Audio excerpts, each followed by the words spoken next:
Vision Karnataka की जानिब से आप सबका इस्तकबाल करने के लिए मुझे जिम्मेदारी दी गई है। I herewith welcome you all on behalf of Vision Karnataka. You advocates are cream of the society, and you also have another role as social engineers of the community and the society. Community look forward and look up to you during trouble times, individually and collectively. It's very heartening to know that even though individually you sacrifice your personal and family time and provide professional help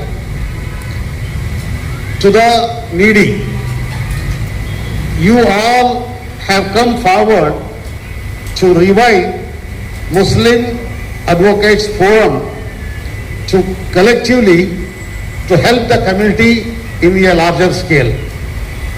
Vision Karnataka appreciates and salutes to your noble thoughts and endeavors.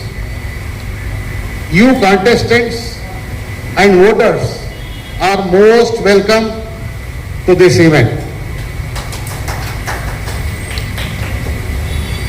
हजरात, जैसे कि vision Karnataka और उसके जिम्मेदारों की तवक्का है और ये सोच के साथ आप सबको यहाँ दावत दी गई है, जैसा कि अभी अभी मैंने कहा, you people are one is cream of the society and the social engineers. इसी के साथ कौम के बारे में जब कभी कौम के ऊपर कोई बहुत बड़ी मुसीबत आन पड़ती है तो सारी कौम आप हजरात के तरफ आस लगा के देखती है ताकि उनके कानूनी मराहिल और उनके लीगल इश्यूज की जरूरत आप हजरात की तरफ से पूरी हो सके। और चूंकि एक मुस्लिम फोरम बनने जा रहा है आप हजरात के जानिब से, और उसका जैसे कि हम सब और आप सब जानते हैं मंशा और मकसद ये है कि कौम के ऊपर जब कभी लीगल इश्यूज के बारे में कोई बहुत बड़े मसाइल आन पड़े तो उनके सल्यूशन आप मर्तब करेंगे और उसमें काम आएंगे कौम के लिए। और जैसा कि हजरात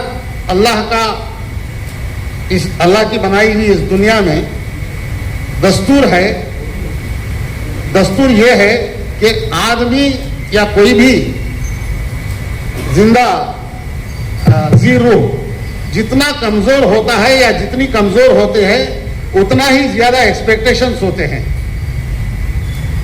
और यहाँ हिंदुस्तान में मुसलमान कम तादाद में हैं और मुसलमानों पर जब कभी मुसीबत आन पड़ती है उन्हें कोई और खिड़की नहीं नजर आती जहां से उन्हें ताजा हवा आती हो या मदद आती हो। तो नेचुरल है, कुदरती बात है कि सारी कौम उस तरफ देखेगी जहां से उन्हें कोई मदद मिल सकती है।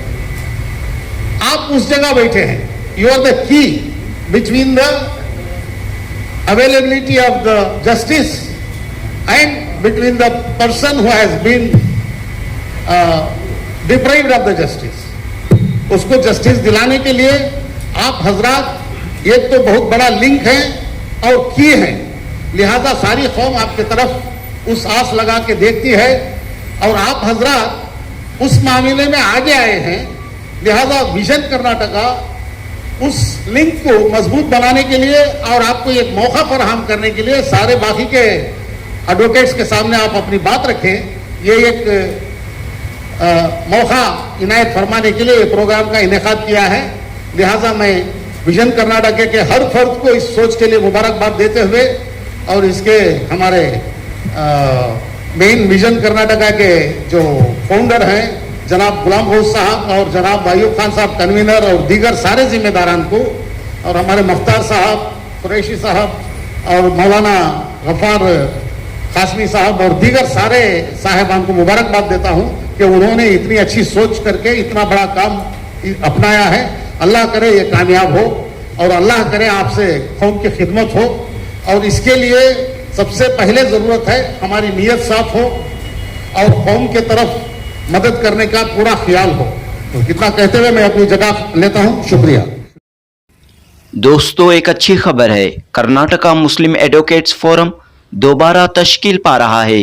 तकरीबन 2-3 साल की जिदोजहद के बाद कर्नाटका मुस्लिम एडवोकेट्स फोरम दोबारा वजूद में आ रहा है। बेंगलुरु के गुलिस्तान शादी महल में आज एक अहम इजलास हुआ। दरअसल मुस्लिम इंटेलेक्चुअल्स की तंजीम विजन कर्नाटका के तहत ये इजलास हुआ। इस इजलास में मुस्लिम एडवोकेट्स फोरम के इलेक्शन में हिस्सा लेने वाले तमाम उम्मीदवारों को इकट्ठा किया गया था। 25 जुलाई 2026 बरोज़ हफ्ता ये इलेक्शन होने जा रहा है। इंतखाबात में हिस्सा लेने वाले उम्मीदवारों के ख्यालात को जानने, उनके अज़ाइम और इरादों को जानने का एक बेहतरीन मौका विजन कर्नाटका ने फराहम किया। इस मौके पर विजन कर्नाटका के अरकान गुलाम गौस, सैयद शफीउल्लाह, मुनव्वर पाशा, प्रोफेसर यम अशफाक, मुख्तार अहमद, एडवोकेट अयूब खान, मोहम्मद सनाउल्लाह, मुफ्ती अब्दुल गफ्फार व दीगर मौजूद थे। तो दोस्तों, जनूबी हिंद न्यूज़ इस अहम तरीन इजलास को आपकी खिदमत में पेश कर रहा है।